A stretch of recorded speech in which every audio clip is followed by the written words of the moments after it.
Assalamualaikum dan salam sejahtera. Saya Muhammad Hakim Abdullah dari Jabatan Sains Sosial Pusat Pengajian Umum dan Co-Curriculum UTHM.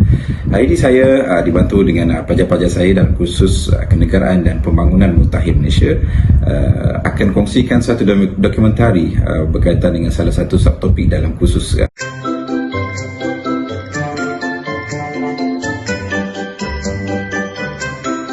Kerajaan adalah organisasi yang mempunyai kuasa untuk membuat dan melaksanakan undang-undang dalam sesuatu kawasan tertentu. Kerajaan merangkumi semua badan yang menggubal, mentafsir dan melaksanakan sesuatu dasar demi pembangunan negara dan kebajikan rakyat. Kepentingan untuk kerajaan dan corak pemerintahan sebuah negara adalah bergantung kepada sistem yang diamalkan oleh negara. Seterusnya, elemen kedua yang menjadi asas kepada kewujudan sebuah negara ialah kedaulatan. Kedaulatan sesebuah negara dizahirkan melalui kuasa untuk mengubal dan menguatkuasakan undang-undang. Tiada perikatan dengan mana-mana pihak dalam menentukan hala tuju pemerintahan, kemerdekaan dan bebas untuk bertindak. Memilikan hak sepenuhnya ke atas pemerintahan sendiri dan mempertahankan maruah negara. Mercu tanda kedaulatan negara ialah kuasa, hak, merdeka dan maruah. Kedaulatan dapat dibahagikan kepada dua bahagian, iaitu kedaulatan politik dan kedaulatan sah negara.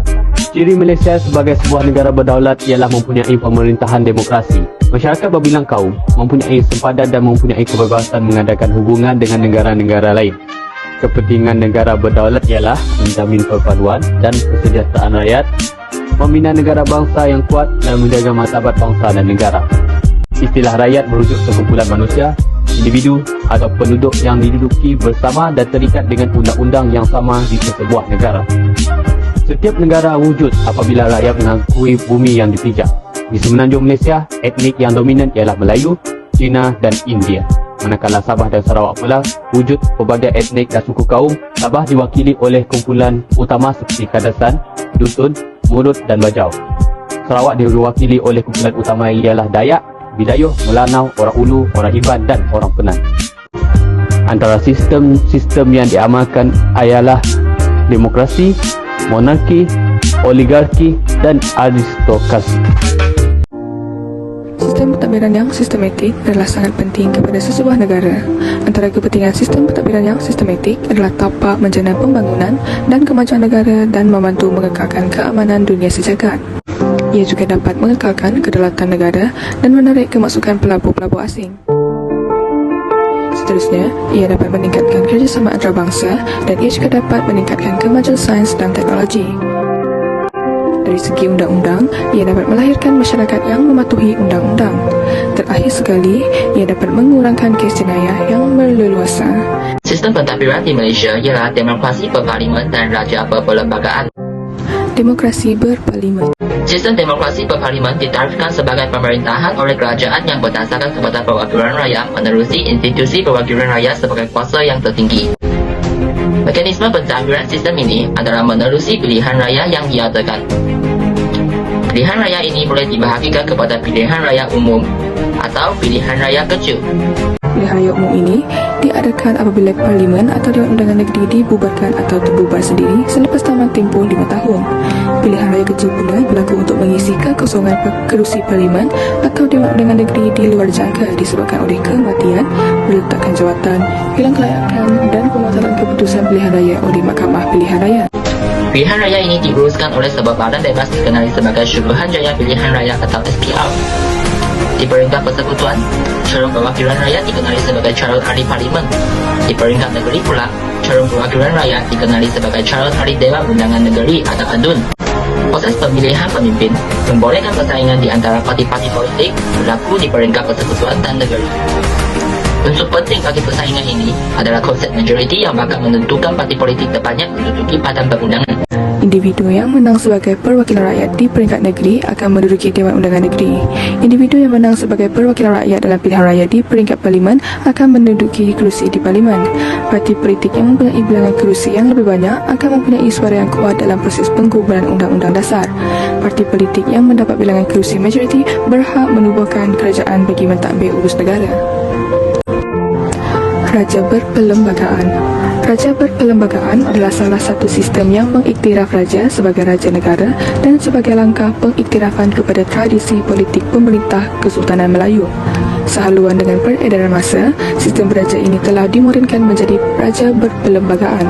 Panggilan bagi ketua negara adalah yang di-Pertuan Agong dan digilirkan setiap 5 tahun sekali dalam kalangan 9 Sultan Negeri-Negeri Melayu. Walaupun yang di-Pertuan Agong merupakan ketua negara, baginda bertindak di atas nasihat Jemaah Menteri atau menteri yang diberi kuasa oleh badan berkenaan. Secara praktisnya, baginda dinasihati oleh Perdana Menteri berdasarkan kesepakatan suara dalam kahwin.